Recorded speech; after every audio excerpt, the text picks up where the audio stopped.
Va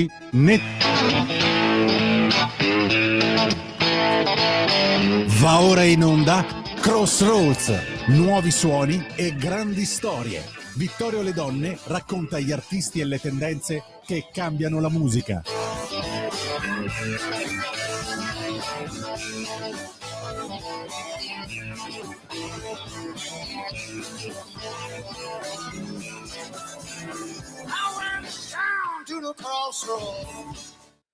E bentornati carissimi ascoltatori di Radio Libertà alla puntata numero 22 di Crossroads. E oggi, rispetto alle altre volte,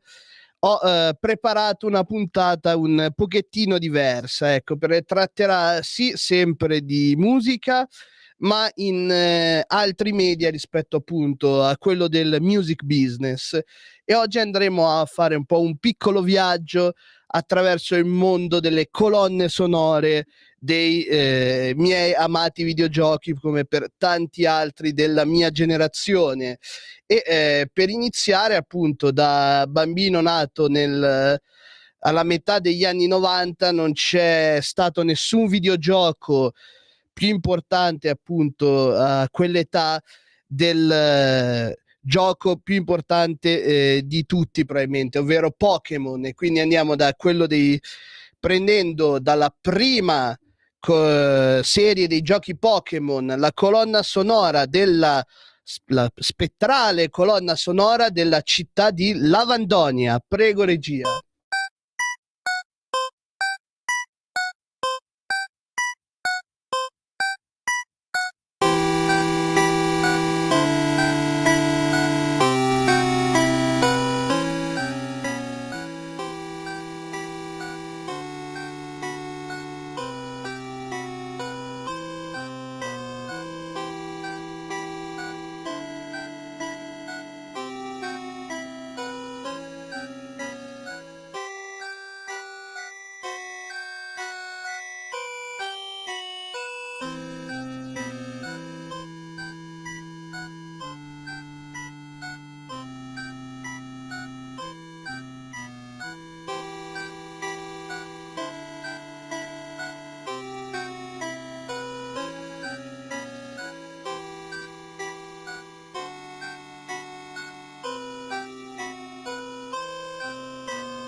Ed eccoci tornati con la prima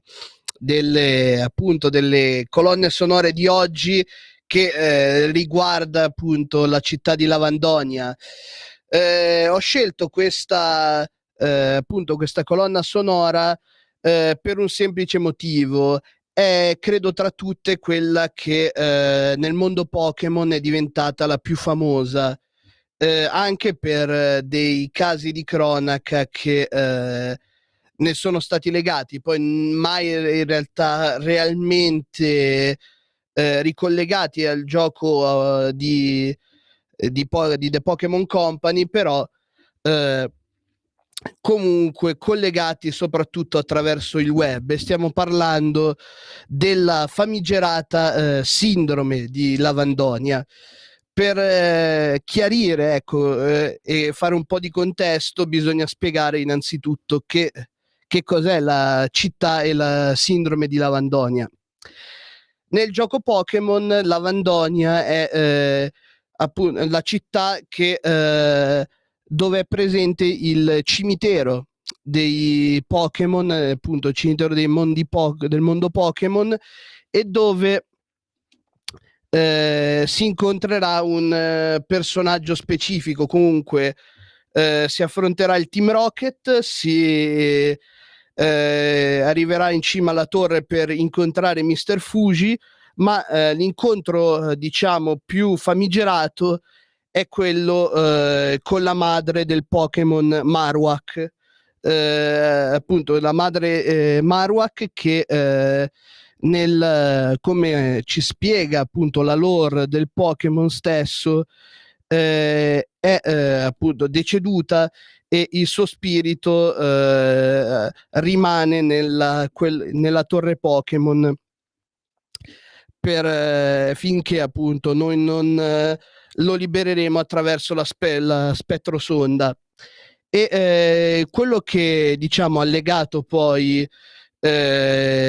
i casi di cronaca alla storia appunto del mondo Pokémon è la colonna sonora di Lavandonia, che è stata creata attraverso l'utilizzo di toni binaurali e secondo le leggende che sono poi circolate nel mondo di internet sarebbero legati alla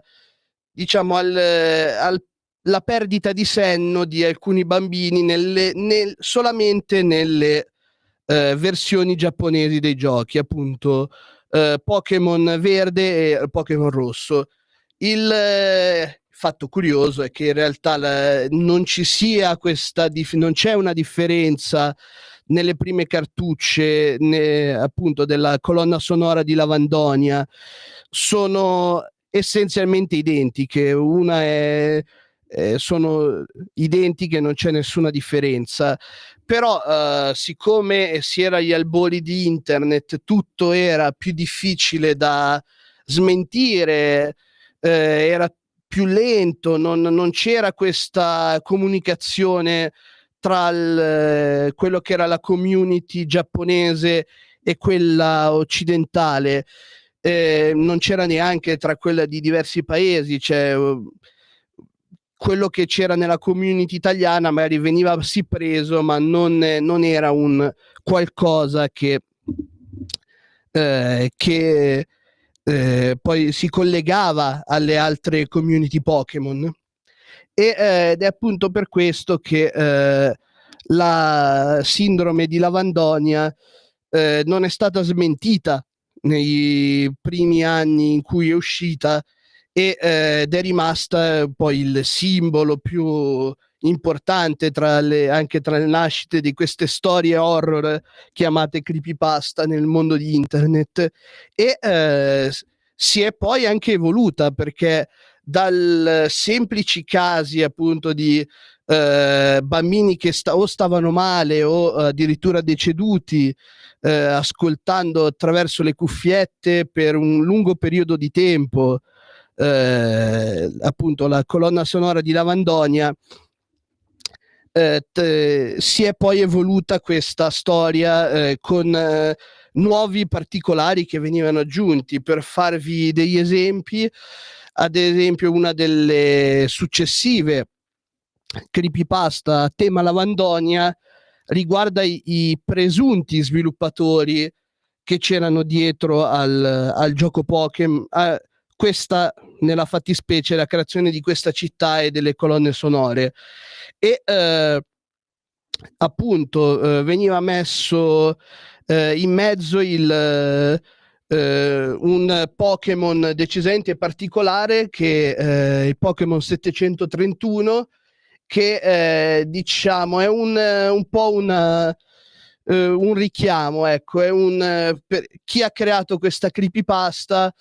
ha voluto fare un richiamo storico, questa volta realmente esistito, alla unità 731 dell'esercito giapponese, che ha realmente purtroppo operato durante la seconda guerra mondiale, si è macchiata di gravissimi crimini nei territori occupati, soprattutto in Manciuria,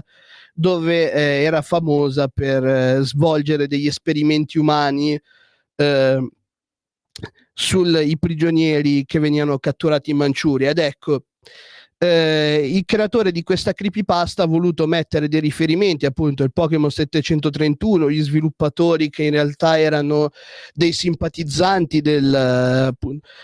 Giappone nipponico, per invogliare il lettore a informarsi su questi temi. E poi quello più recente invece riguarda un'altra versione della Torre di Lavandonia, che è quella del Buried Alive Man, che è appunto questa figura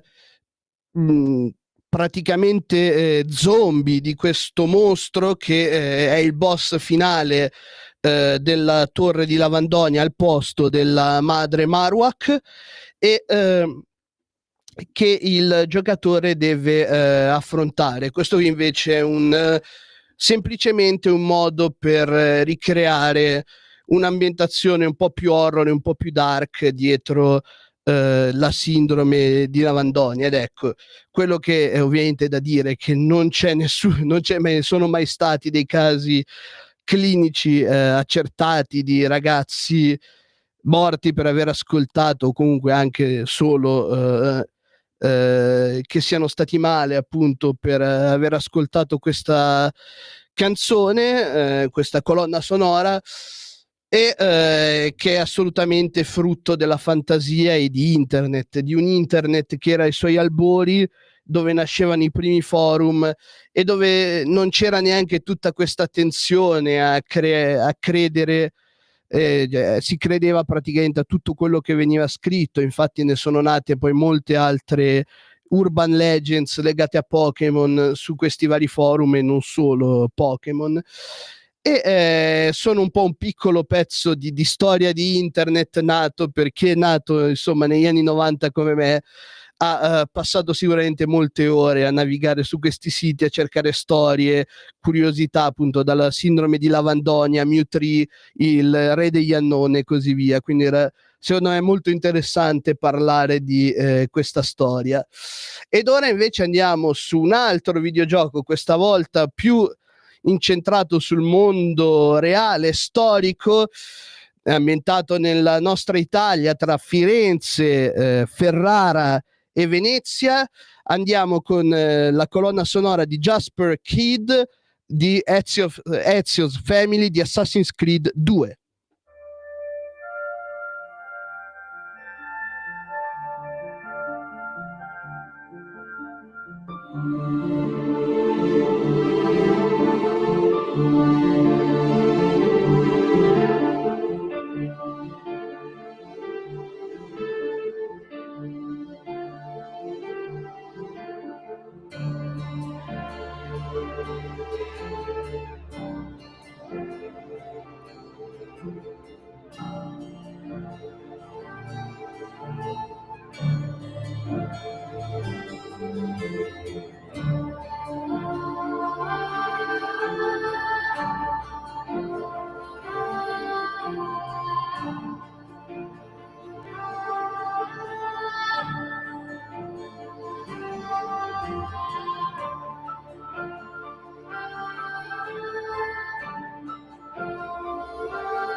Ed eccoci tornati, ascoltatori di Radio Libertà, direttamente dalla Firenze rinascimentale, con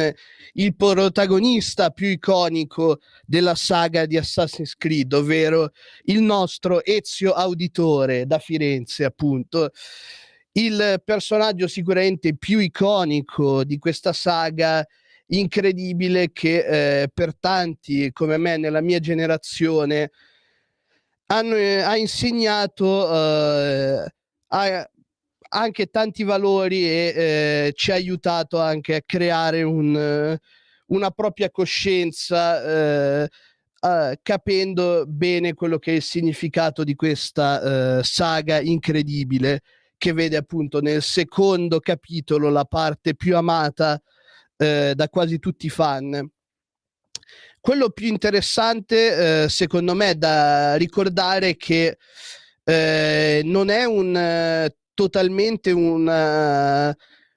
qualcosa di finto, perché si ispira a un movimento reale nato, quello degli assassini, appunto, nato nell'Iraq e nella Siria del 1100 circa, e presente ancora ad oggi. Era appunto una setta dell'Islam sciita che utilizzava il metodo appunto dell'assassinio dei leader degli eserciti e dei paesi avversari per riuscire a sopravvivere. Addirittura nella realtà questa setta ebbe 2 castelli, se non vado errato, tra la Siria e l'Iraq. Ed appunto il primo Assassin's Creed poi andrà a ripercorrere la saga di Altair, che appunto è un personaggio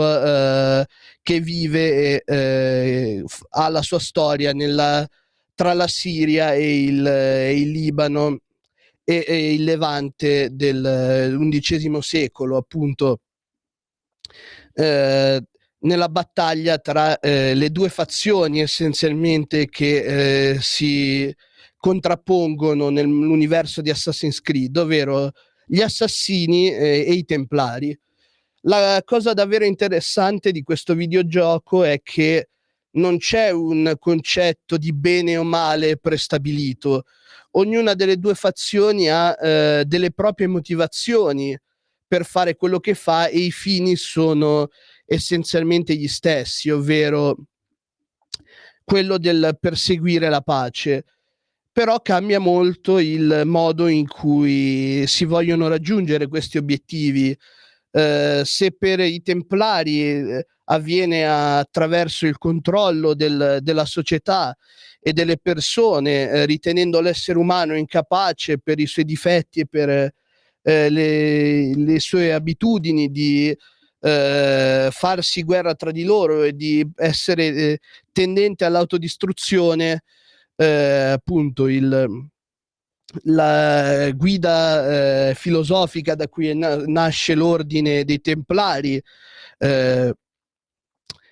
si chiama appunto il padre della conoscenza, quindi ti fa capire di trovarti davanti a una setta, una società che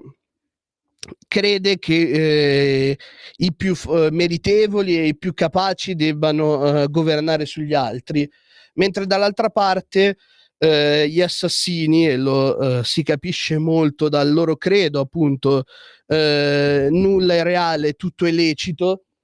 credono invece nell'individualismo, nell'importanza della libera scelta dell'individuo e affrontare le conseguenze delle proprie scelte. Appunto, nel magnifico finale di Assassin's Creed 2,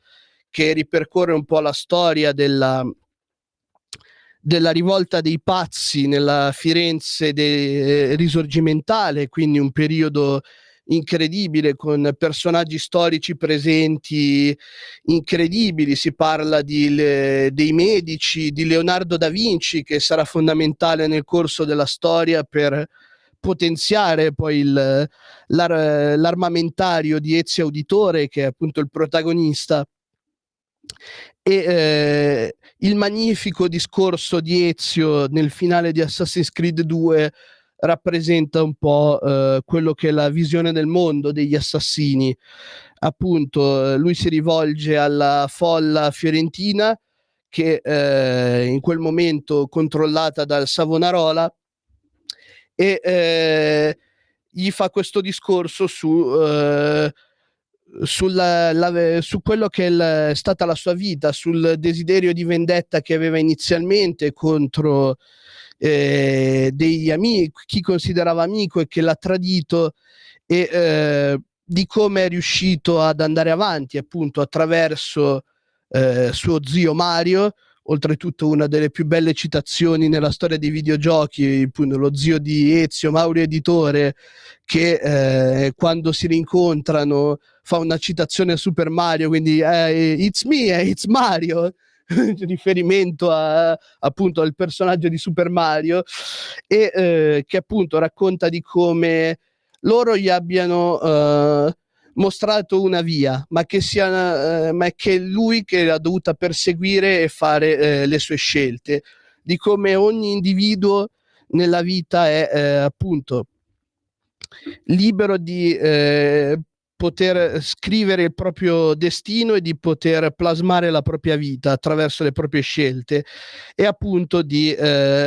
comunque essere pronto a affrontarne le conseguenze, che siano queste positive o negative. E conclude appunto dicendo ai fiorentini di essere liberi e di non seguire né tantomeno lui, né i medici, né i pazzi, né Savonarola, e di essere loro a plasmare il loro destino, perché appunto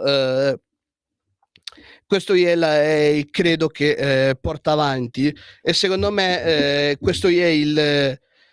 un elemento incredibile per un videogioco per ragazzi, che ti aiuta a fare dei ragionamenti molto più complessi rispetto a quello che erano magari i videogiochi di tanti anni fa. C'è una profondità e diciamo una completezza in videogiochi usciti soprattutto in quel periodo, che dimostrano che l'intrattenimento videoludico possa avere un valore più alto. Credo che molte delle poi credenze che sono andato a formare nella mia vita, ma lo vedrete anche poi più avanti con altri videogiochi che ho scelto, siano anche frutto di questo videogioco che mi ha aiutato anche tanto nella mia crescita, e sono sinceramente convinto che lo è stato anche per altri, perché comunque ti mette un tarlo di dubbio, di interesse in quello che è la sua filosofia, e secondo me questo qui è veramente uno dei pregi più alti di questo videogioco, oltre alle magnifiche ambientazioni, perché sono veramente spettacolari. C'è una fedeltà storica incredibile nei monumenti, nelle opere d'arte, nella città e nelle città in generale. Non a caso tanti meme su Assassin's Creed nel periodo di TikTok sono ricollegati a questo Assassin's Creed, che appunto e soprattutto alla città di Firenze, come la citazione all'inizio del gioco con i fratelli Auditore appunto davanti alla piazza della Signoria, che è diventata un po' iconica. E appunto questo secondo me è quello che era un'evoluzione naturale dei videogiochi, che da semplice intrattenimento e da qualcosa che veniva confinato al mondo dei bambini si è evoluto nel corso degli anni e ne è diventato un intrattenimento adatto un po' a tutti. Cioè, questi tipi di videogiochi hanno tanto da dare, possono darti tanto anche guardandoli in un'età più matura, come i 25, 20, 25, 30 anni, e ti possono dare comunque ancora tanto, ed è la dimostrazione che è un settore che ora non può più essere confinato al boomerismo del è un qualcosa per bambini e non andrebbe giocato. Ora purtroppo dobbiamo andare, fermarci per una breve pausa. Torniamo tra pochissimo. Stai ascoltando Radio Libertà, la tua voce libera, senza filtri né censura. La tua radio. Da oggi finisce il periodo di trasmissioni sperimentali a colori e inizia quello delle trasmissioni regolari, come deciso dal Ministero delle Poste e Telecomunicazioni. Cambia il giorno, cambia l'orario per la nostra Gabriella Monti con Mi ritorni in mente ogni mercoledì dalle ore 15 solo su Radio Libertà. Bacini, bacetti, baciotti. Buonasera signorina, kiss me goodnight.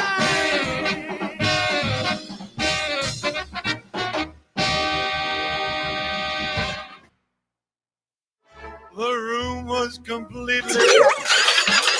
Stanco di perderti i tuoi programmi radiofonici preferiti? Vorresti la tua musica, le tue voci amate sempre con te, ovunque tu vada? Radio Libertà, l'applicazione che trasforma il tuo smartphone e tablet nella tua radio personale. Scaricala ora, è gratis per i dispositivi Android e iOS. Avrai tutta la programmazione quotidiana di Radio Libertà a portata di mano. Scopri di più su radiolibertà.net. Semplicemente la tua radio. Ain't that a kick in the head? Ascolta i tuoi programmi preferiti, le notizie, la musica che ami e non solo. Con l'app di Radio Libertà puoi interagire con i conduttori, anche quando sei in movimento. Non aspettare, cerca Radio Libertà nello store del tuo smartphone o tablet e scarica l'app gratuitamente. Radio Libertà, tutta la radio con te. Scopri di più su radiolibertà.net. Semplicemente la tua radio. stai ascoltando Radio Libertà, la tua voce libera, senza filtri né censure, la tua radio.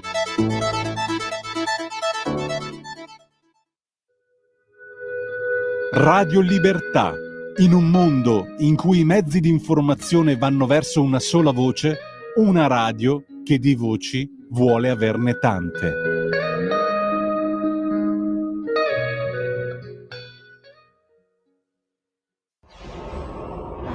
Radio Libertà. Veniamo da una lunga storia e andiamo incontro al futuro con spirito libero per ascoltare tutti e per dare voce a tutti.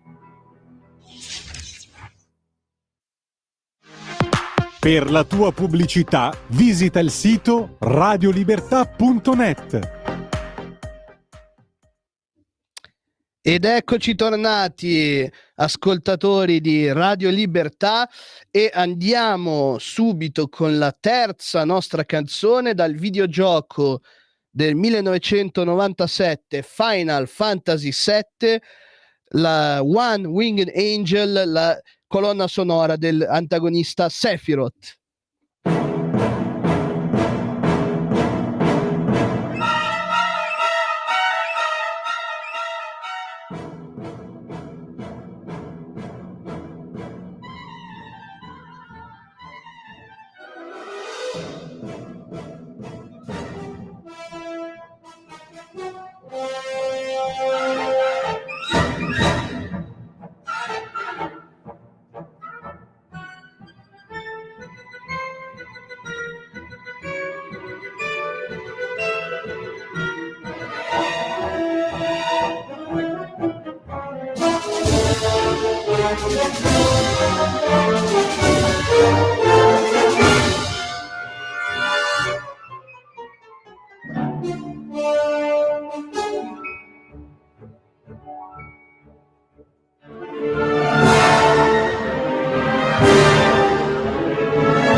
Ed eccoci tornati con la terza canzone, appunto, anzi colonna sonora quest'oggi, appunto con One Winged Angel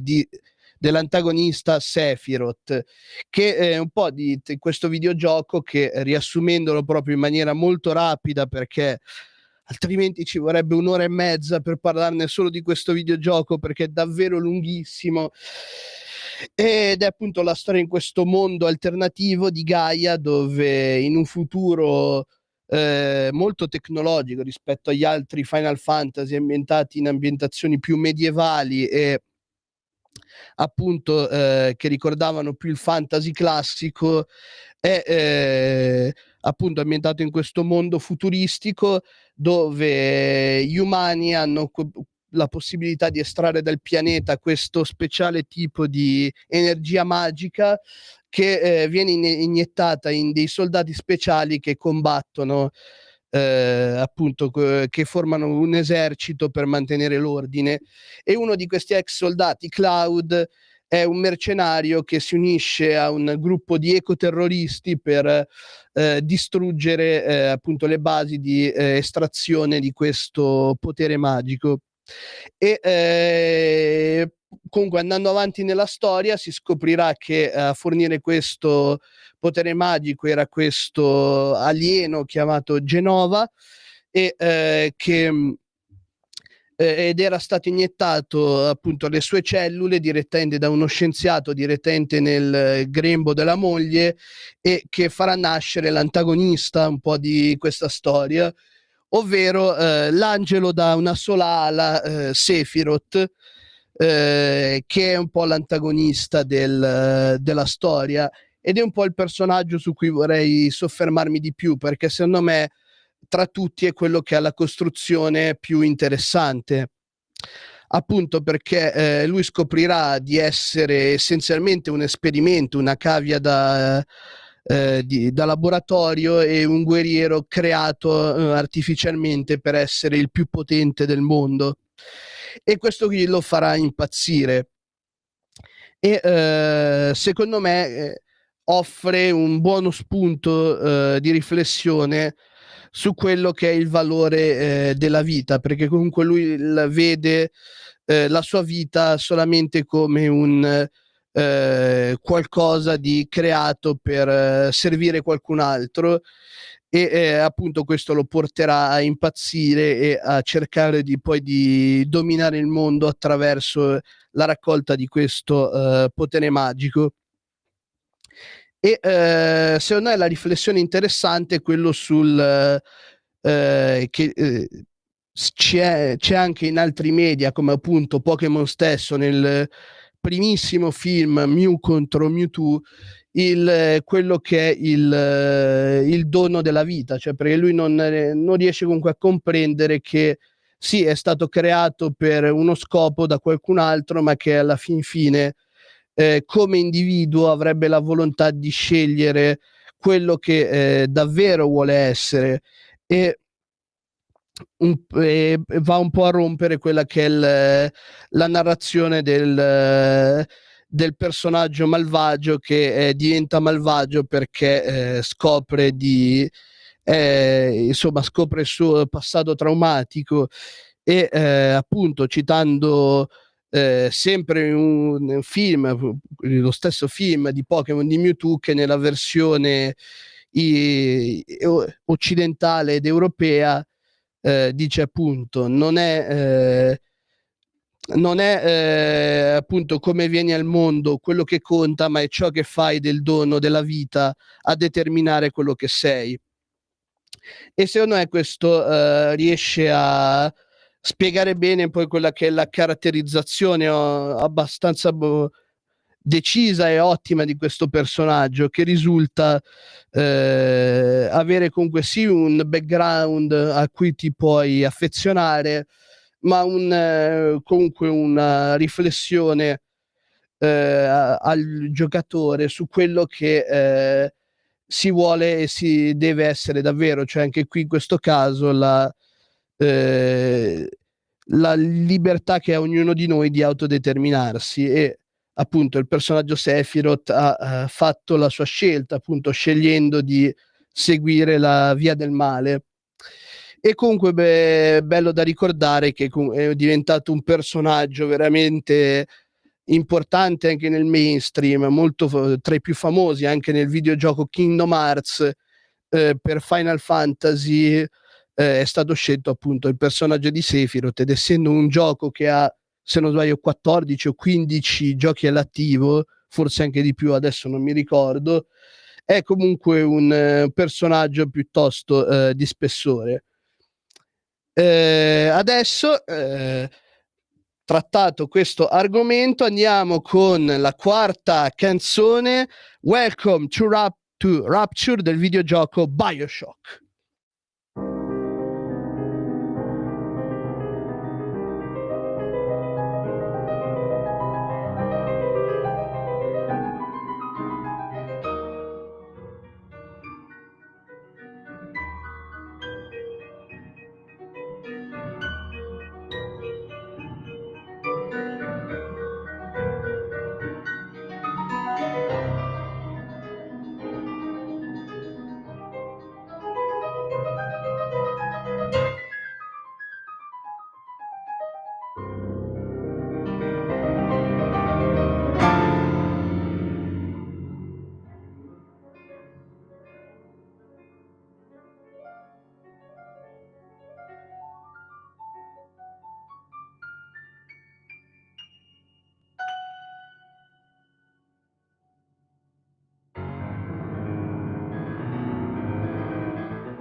Ed eccoci tornati, carissimi ascoltatori di Radio Libertà,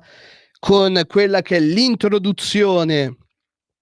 al meraviglioso videogioco di BioShock, che racconta un po' le avventure di questa città sottomarina costruita nell'Oceano Atlantico nel 1946 nel videogioco dal magnate Andrew Ryan. Appunto, città costruita sott'acqua dove l'unica regola è che non ci sono regole, vige la libertà più assoluta. Appunto, Andrew Ryan rappresenta quello che può essere la visione più, per alcuni estrema, per chi come me magari più vicina a quella ideologia coerente di pensiero libertario. E appunto racconta le vicende di questa città sottomarina dove tutto è assolutamente permesso e non si può non parlare di questo videogioco senza parlare della sua massima ispirazione, perché vedete, il personaggio di Andrew Ryan racchiude in sé due anime che sono poi strettamente collegate, cioè quello dell'autrice americana di origine sovietica Ayn Rand e il suo personaggio principale nelle sue opere letterarie, ovvero l'imprenditore John Galt. E appunto BioShock non è altro che una rivisitazione fatta dagli autori di questo videogioco del libro best seller della Rand, appunto La rivolta di Atlante, che è un po' la sua opera massima, il suo capolavoro, il suo testamento più riuscito del pensiero oggettivista. E appunto sia il videogioco che il libro raccontano di una rivolta delle migliori menti, quindi imprenditori, filosofi, scienziati, pensatori, contro la deriva collettivista che sta vivendo il loro mondo. Appunto, quello di Andrew Ryan rappresenta l'America del New Deal di Roosevelt. Quello di John Galt è invece un futuro distopico dove appunto il governo si infiltra e si innoda in tutti i settori dell'economia, e dove la figura dell'imprenditore non è quella di un uomo sprezzante del pericolo che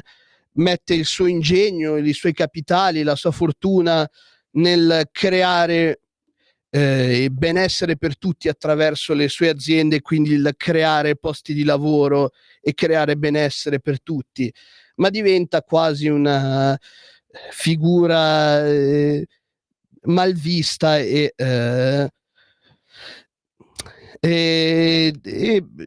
proiettata in maniera sbagliata. Lo so, sembra molto l'Italia in cui viviamo noi oggi, ma probabilmente sì, la distopia più corretta di questo mondo la Rand la scriverebbe ispirandosi all'Italia di oggi, molto probabilmente, e non sull'America dell'epoca. E comunque questo è essenzialmente il testamento di Ayn Rand, questa fantastica autrice e filosofa appunto americana, che ha avuto una vita veramente incredibile, che in parte ripercorre la stessa del suo personaggio nel videogioco BioShock, perché entrambi nascono nella Russia sovietica, appunto, e entrambi molto giovani, e quando ancora la Rand è scappata dalla Russia sovietica, quando ancora era appena all'inizio la rivoluzione, ancora Lenin era al potere. Prima troverà rifugio appunto ad Istanbul, e poi riuscirà a viaggiare negli Stati Uniti, dove lì formerà il suo pensiero, appunto formando il pensiero oggettivista, che prevede essenzialmente una forte critica al pensiero collettivista e appunto alla società socialista, in cui c'è una fortissima convinzione che sia la forza individuale ad essere il traino della società, dove lo Stato non viene visto come essenzialmente un guardiano notturno che deve difendere la libertà individuale dei cittadini, e quindi nella visione oggettivistica della Rand, che devo dire anch'io in molti punti condivido, le parti fondamentali che deve fare lo Stato sono innanzitutto quello della difesa, sia estera che interna, prendersi carico della giustizia, e essenzialmente c'è di poco altro. C'è uno Stato che è ridotto al minimo, che deve fare il minimo per garantire la libertà individuale di tutti i cittadini, e che poi ogni cittadino debba riuscire a cavarsela da solo, senza ovviamente quelli che possono essere delle tutele sociali, ma anche senza i limiti di uno Stato opprimente che può limitare l'iniziativa individuale privata. E appunto questo libro, così come poi nel videogioco, perché la storia di Andrew Ryan, della sua giovinezza, è essenzialmente la stessa della Rand, e poi prende nel suo periodo diciamo adulto quella del personaggio John Galt, che nel libro appunto decide di creare anche lui questa città, nel libro non nell'oceano ovviamente, ma in realtà nello Utah, dove vivono nascosti attraverso questo macchingegno creato appunto da John Galt stesso, che permette di vivere nascosti, e dove tutte le più grandi menti d'America decidono di scioperare, appunto andando in questa città e facendo capire al mondo che l'iniziativa privata, l'imprenditoria, quindi quel sentimento molto americano di self-made man, che vuole farcela da solo, che vede lo Stato più come un limite che come un amico, dimostra che è veramente l'Atlante che mantiene la società, appunto come nel racconto dell'antica Grecia, dove Atlante sorregge il mondo. E questo è stato comunque un'opera che è stata molto molto divisiva, perché la Rand poi era molto molto divisiva. C'è chi a sinistra lo ha criticato per appunto la visione capitalista e libertaria molto estrema, appunto dove l'individuo deve cavarsela con le sue sole forze. Ma anche a destra non ha avuto delle critiche, perché se dal mondo conservatore americano certamente sono state apprezzate l'iniziativa privata,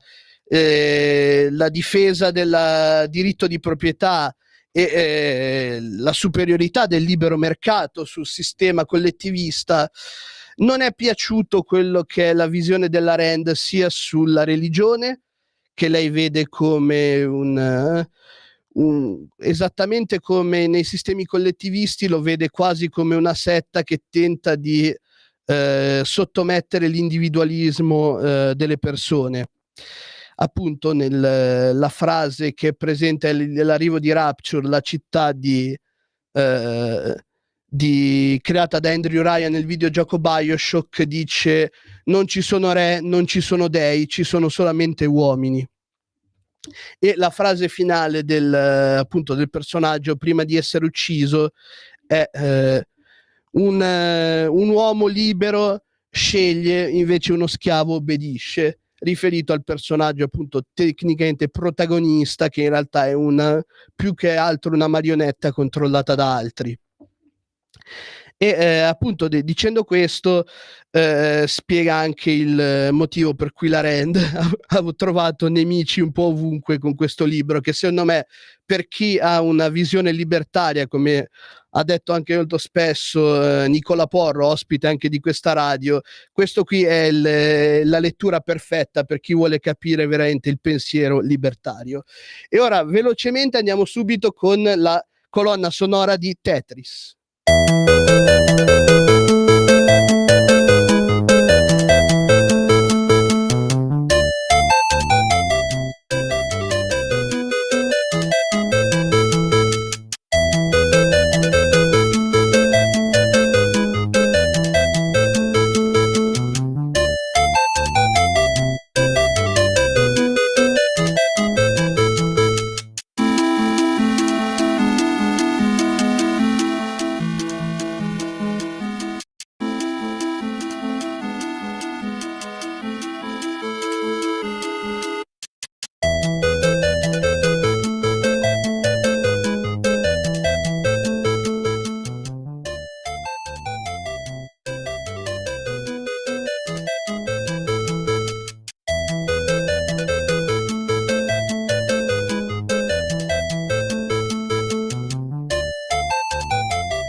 Ed eccoci tornati di socialismo e di Unione Sovietica. Abbiamo anche parlato prima e ne continuiamo a parlare anche ora, perché con il mitico gioco di Tetris creato appunto nella Unione Sovietica, ormai morente, da appunto uno sviluppatore sovietico, è il pieno simbolo della volontà del popolo russo dell'epoca di abbattere i muri sia fisici, appunto come il muro di Berlino, di cui poi la caduta rappresenterà il colpo di grazia all'Unione Sovietica, ma anche filosofici. C'è una voglia di poter vivere secondo la loro libera scelta e non secondo dei dettami scelti da altri. Ed è molto emblematico è